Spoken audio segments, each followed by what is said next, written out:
Hello friends, welcome back to jobs reason YouTube channel. ఇవాళ మళ్ళీ మీ అందరికీ సరికొత్త జాబ్ నోటిఫికేషన్ అయితే మీకు తీసుకురావడం జరిగింది. మనందరికీ అయితే వ్యవసాయ శాఖ నుంచి మనకి లేటెస్ట్‌గా జాబ్ రిక్రూట్మెంట్ అయితే వచ్చిందనమాట. మీకు సాలరీ కూడా ప్రతి నెల 40,000 దాకా అయితే మీకు రావడం జరుగుతుంది. ఎలాంటి రిటర్న్ ఎగ్జామ్ ఉండదు. ఎలాంటి అప్లికేషన్ ఫీజ్ అయితే మీరు పే చేయాల్సిన అవసరం లేదు. సో, ఎలాంటి ఎక్స్‌పీరియన్స్ లేకుండా కూడా మీరు ఈ జాబ్స్‌కి అప్లై చేసుకోవచ్చు. ఆఫీస్ అసిస్టెంట్ ఉద్యోగాలకి వీళ్ళు రిక్రూట్మెంట్ చేస్తున్నారు. డైరెక్ట్‌గా మీకు జాబ్ సెలక్షన్ అయితే ఉండడం జరుగుతుంది. తెలుగు వాళ్ళందరూ కూడా అయితే ఈ జాబ్స్‌కి అప్లై చేసుకోవచ్చు. Male and female candidates Andhra, Telangana నుంచి ఇండియన్ సిటిజన్స్ అందరూ అప్లై చేసుకోవచ్చనమాట. సో, ఎవరైతే ఈ జాబ్స్ అప్లై చేయాలనుకుంటున్నారో వాళ్ళందరూ ఈ వీడియో చివరిదాకా చూడండి. సో, మీరు గనుక మన ఛానెల్‌ని ఫస్ట్ టైమ్ చూసినట్లయితే ఖచ్చితంగా సబ్స్క్రైబ్ చేసుకోండి మరిన్ని ఇలాంటి జాబ్ అప్డేట్స్ కోసం. అండ్ మన టెలిగ్రామ్ గ్రూప్‌లో కూడా అయితే కంపల్సరీగా జాయిన్ అవ్వండి. దాని లింక్ అనేది మన కామెంట్ బాక్స్‌లో ఉంటుంది. సో, అది క్లిక్ చేసి ఇప్పుడే జాయిన్ అయ్యి ఈ వీడియో పూర్తిగా చూడండి. So, let's get into the video. మనందరికీ అయితే Indian institute of rice and research technology నుంచి మనకి లేటెస్ట్‌గా జాబ్ రిక్రూట్మెంట్ అయితే రావడం జరిగింది. సో, వీళ్ళైతే మనకి వేరియస్ పొజిషన్స్‌కి అయితే వీళ్ళు రిక్రూట్మెంట్ చేస్తున్నారు. సో, ఇదైతే ఐసీఏఆర్ సంస్థ కింద అయితే వర్క్ చేయడం జరుగుతుంది. సీనియర్ ఆఫీస్ అసిస్టెంట్ అనే ఉద్యోగాలకైతే వీళ్ళు రిక్రూట్మెంట్ చేస్తున్నారనమాట. సో, ఇక్కడ మీకు ఎలిజిబుల్ క్యాండిడేట్స్ ఎవరైనా సరే అప్లికేషన్ పెట్టుకోవచ్చు. సో, ఎలాంటి ఎగ్జామ్ ఉండదు. మీకు ఎలాంటి అప్లికేషన్ ఫీజ్ కూడా మీరు పే చేయాల్సిన అవసరం లేదు. ఎలాంటి ఎక్స్‌పీరియన్స్ లేకుండా కూడా అయితే మీరు ఈ జాబ్స్‌కి అప్లై చేసుకోవచ్చు. సో, ఇక్కడ మీకు సాలరీస్ చూసినట్లయితే 40,000 పర్ మంత్ అయితే మీకు ఉండడం జరిగింది. కాబట్టి ప్రతి ఒక్కళ్ళు అప్లై చేసుకోండి. సో, ఇక్కడ మీకు 45 ఇయర్స్ వరకు ఎవరైనా సరే ఈ జాబ్స్‌కి అప్లై చేసుకోవచ్చు. సో, ఇక్కడ మీకు ఎసెన్షియల్ క్వాలిఫికేషన్స్ అల్లా మీకు ఎలాంటి డిగ్రీ చేసినా సరే మీరు ఈ జాబ్స్‌కి అప్లై చేసుకోవచ్చు. మీరు BCom, BA, B pharmacy, B architecture, BBA, BHM లేకపోతే బీటెక్ ఎలాంటి డిగ్రీ, ఎలాంటి గ్రాడ్యుయేషన్ చేసినా మీరు ఈ జాబ్స్‌కి అప్లై చేసుకోవచ్చు. సో, ఇక్కడ మీకు ప్రిఫరబుల్లీ బీకామ్ అని చెప్పి ఇచ్చారు. సో, ఇక్కడ మీకు బీకామ్ అని చెప్పి ఇచ్చారు. మరి మిగతా వాళ్ళు అప్లై చేయకూడదా అని కాదు. సో, మిగతా వాళ్ళు కూడా అయితే అప్లై చేసుకోవచ్చనమాట. సో, బీకామ్ చేసినట్లయితే కొంచెం ఎక్కువ ప్రిఫరెన్స్ అయితే ఇవ్వడం జరుగుతుంది అంతే. మిగిలిన వాళ్ళు కూడా మీరు ఈ జాబ్స్‌కి అటెంప్ట్ అవ్వచ్చు. ఇక్కడ మీకు డిజైరబుల్ క్వాలిఫికేషన్స్ అని చెప్పిచ్చారు. సో, ఇవైతే మ్యాండేటరీ అయితే కాదనమాట. సో, ఇక్కడ మీకు మినిమమ్ 5 ఇయర్స్ ఎక్స్‌పీరియన్స్ అన్నారు. సో, మినిమమ్ 5 ఇయర్స్ ఎక్స్‌పీరియన్స్ లేకపోయినా సరే మీరు ఈ జాబ్స్‌కి అటెండ్ అవ్వచ్చు. సో, ఇక్కడ మీకు కంప్యూటర్ నాలెడ్జ్ అని చెప్పుంది. సో, ఇవన్నీ డిజైరబుల్ క్వాలిఫికేషన్స్ మ్యాండేటరీ అయితే కాదనమాట. సో, కాబట్టి వీటికి కూడా మీరు ఎలాంటి ఎక్స్‌పీరియన్స్ లేకుండా మీరు ఈ జాబ్స్‌కి అప్లై చేసుకోవచ్చు. ఇక్కడ సెకండ్ జాబ్‌కి కూడా మీకు ఆఫీస్ అసిస్టెంట్‌కి సంబంధించి ఇది కూడా మీరు ఎనీ డిగ్రీ అయినా సరే మీరు ఈ జాబ్స్‌కి అప్లై చేసుకోవచ్చు. దీనికైతే బీఎస్సీ ప్రిఫరెన్స్ అయితే ఇవ్వడం జరుగుతుంది. సో, బీఎస్సీ మేము చేయలేదు, అప్లై చేయకూడదా అంటే అప్లై చేయొచ్చనమాట. సో, మీరు ఎలాంటి డిగ్రీ, ఎలాంటి గ్రాడ్యుయేషన్ చేసినా సరే అప్లై చేసుకోవచ్చు. ప్రిఫరెన్స్ మాత్రమే ఇవ్వడం జరుగుతుంది. సో, మీకు ఎలాంటి ఎక్స్‌పీరియన్స్ అక్కర్లేదు. ఇవి డిజైరబుల్ క్వాలిఫికేషన్స్ మాత్రమే. మ్యాండేటరీ క్వాలిఫికేషన్స్ అయితే కాదు. సో, ఇక్కడ మీకు ఎలిజిబుల్ క్యాండిడేట్స్ ఎవరైతే ఉంటారో వాళ్ళకి సంబంధించి అప్లికేషన్ ఫార్మ్ కూడా అయితే మీరు అప్లికేషన్ ఫార్మ్ ఫిలప్ చేసి, ఆ తర్వాత మీ యొక్క ఒరిజినల్ డాక్యుమెంట్స్ అలాగే మీ యొక్క జిరాక్స్‌లు అన్నీ తీసుకొని అయితే వీళ్ళ యొక్క ఆఫీస్‌కి అయితే వెళ్ళాలనమాట. సో, ఇక్కడ మీకు డైరెక్ట్ వాక్ ఇన్ ఇంటర్వ్యూ అయితే మీకు ఉండడం జరుగుతుంది. సో, ఎలాంటి ఎక్స్‌పీరియన్స్ అక్కర్లేదు. టర్మ్స్ అండ్ కండిషన్స్ కూడా అయితే ఇచ్చారనమాట.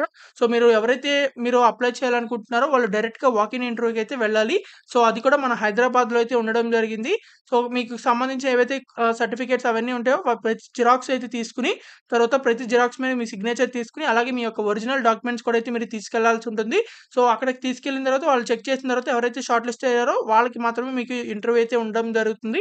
కాబట్టి మీ యొక్క మొబైల్ నంబర్, ఈమెయిల్ ఐడీ అవన్నీ వర్కింగ్ అయ్యేవి మాత్రమే మీరైతే అప్లికేషన్ ఫార్మ్‌లో అయితే మీరు ఫిలప్ అయితే చేయాల్సి ఉంటుంది.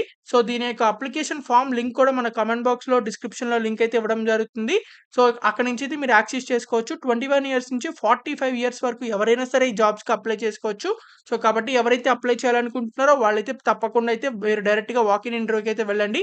28థ్ మే నాడైతే మనకి 12 ఆఫ్టర్‌నూన్ అయితే మీకు ఇంటర్వ్యూ అయితే ఉండడం జరుగుతుంది. ICAR, IRRI collaborative work plan project will be held on అని చెప్పేసి 28థ్ మే అని చెప్పేసి అయితే ఇవ్వడం జరిగింది.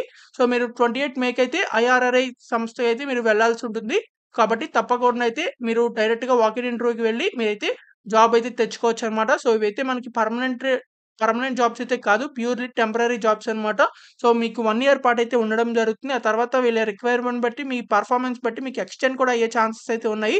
సో, కాబట్టి డైరెక్ట్‌గా వాక్ ఇన్ ఇంటర్వ్యూకి అయితే వెళ్ళండి. సో, మీకు ఇంకా ఎలాంటి డౌట్స్ ఉన్నా సరే కామెంట్ బాక్స్‌లో కామెంట్ చేయండి. అండ్ అప్లికేషన్ ఫార్మ్ లింక్ మీద క్లిక్ చేసినట్లయితే మీ అప్లికేషన్ ఫార్మ్ అయితే ఓపెన్ అవ్వడం జరుగుతుంది. ఇదైతే వీళ్ళకి సంబంధించిన అప్లికేషన్ ఫార్మ్ అనమాట. సో, ఎవరైతే క్యాండిడేట్ అప్లై చేస్తున్నారో వాళ్ళ ఓన్ హ్యాండ్ రైటింగ్‌తో మాత్రమైతే ఫిలప్ చేయాలి. సో, ఇక్కడ మీరు ఏ పోస్ట్‌కి అప్లై చేస్తున్నారో ఆ పోస్ట్ నేమ్, తర్వాత మీ నేమ్, మీ father's name, date of birth, age, తర్వాత whether your SC, ST, BC అయినట్లయితే ఇక్కడ రాయండి. లేకపోతే అవసరం లేదు. తర్వాత మీ యొక్క ఎడ్యుకేషనల్ క్వాలిఫికేషన్ డీటెయిల్స్, ఇంకా అదర్ క్వాలిఫికేషన్స్ ఏదైనా ఉంటే అవి, ఎక్స్‌పీరియన్స్ ఉంటే రాయండి. లేకపోతే నాట్ అప్లికబుల్ అని పెట్టండి. తర్వాత మీ address, mobile number, email ID, తర్వాత any employee related to the candidate, మీకు సంబంధించి ఎవరైనా ఎంప్లాయీ గాని, ఐఆర్ఆర్‌లో గాని, ఐసీఏఆర్‌లో గాని వర్క్ చేస్తున్నారా అని అడుగుతున్నారు. వర్క్ చేయకపోతే నో అని పెట్టండి. Have you been convicted by a court of law? So, మీకేమన్నా పనిష్మెంట్ జరిగి ఇచ్చారా కోర్ట్ నుంచి అని అడుగుతున్నారు. సో, మీకు ఇంకా కోర్ట్ కేసెస్ అలాంటివి ఏమి లేకపోతే నో అని పెట్టేయండి. తర్వాత డిక్లరేషన్, డేట్, ప్లేస్, సిగ్నేచర్ ఇలాంటివన్నీ అయితే ఇచ్చేసిన తర్వాత, ఇది మొత్తం ఫిల్ చేసేసిన తర్వాత ఈ అప్లికేషన్ ఫార్మ్‌తో పాటు మీ యొక్క ఎడ్యుకేషనల్ డాక్యుమెంట్స్, సర్టిఫికేట్స్ అన్ని జిరాక్స్‌లు, అలాగే ప్రతి ఒక్క దాని మీద జిరాక్స్ మీద సిగ్నేచర్, అలాగే మీ యొక్క ఒరిజినల్ డాక్యుమెంట్స్ అన్నీ తీసుకొని డైరెక్ట్‌గా వాకిన్ ఇంటర్వ్యూకి అయితే వెళ్ళాలి. సో, ఇక్కడ మీకు రాజేంద్ర నగర్, హైదరాబాద్, తెలంగాణ, మీకు ఫోన్ నంబర్ కూడా అయితే ఇచ్చారు. సో, ఈ ఈ అడ్రస్‌కైతే మీరు వెళ్ళాలన్నమాట వాకిన్ ఇంటర్వ్యూకి డైరెక్ట్‌గా. సో, తప్పకుండా అయితే ఎవరైతే అప్లై చేయాలనుకుంటున్నారో వాళ్ళందరూ తప్పకుండా డైరెక్ట్‌గా వాకిన్ ఇంటర్వ్యూకి అయితే అటెండ్ అవ్వండి. సో, మీకు ఇంకా ఎలాంటి డౌట్స్ అయినా సరే కామెంట్ బాక్స్‌లో కామెంట్ చేయండి. ఖచ్చితంగా రిప్లై అయితే ఇవ్వడం జరుగుతుంది. అండ్ ఈ వీడియోని మీ friends and family members WhatsApp and Telegram గ్రూప్స్‌కి అందరికీ షేర్ చేయండి. చాలా మందికైతే యూజ్ అవ్వడం జరుగుతుంది. అండ్ మన టెలిగ్రామ్ గ్రూప్‌లో ఇంకా జాయిన్ అవ్వకపోతే ఖచ్చితంగా వెళ్లి జాయిన్ అవ్వండి. దాని లింక్ అనేది మన కామెంట్ బాక్స్‌లో ఉంటుంది. సో, అది క్లిక్ చేసి ఇప్పుడే జాయిన్ అవ్వండి. మీరు ఇంకా కూడా మన ఛానెల్‌ని సబ్స్క్రైబ్ చేయకపోతే ఖచ్చితంగా సబ్స్క్రైబ్ చేసుకోండి. మరిన్ని ఇలాంటి జాబ్ అప్డేట్స్ కోసం. So, thank you for watching this video. Thank you.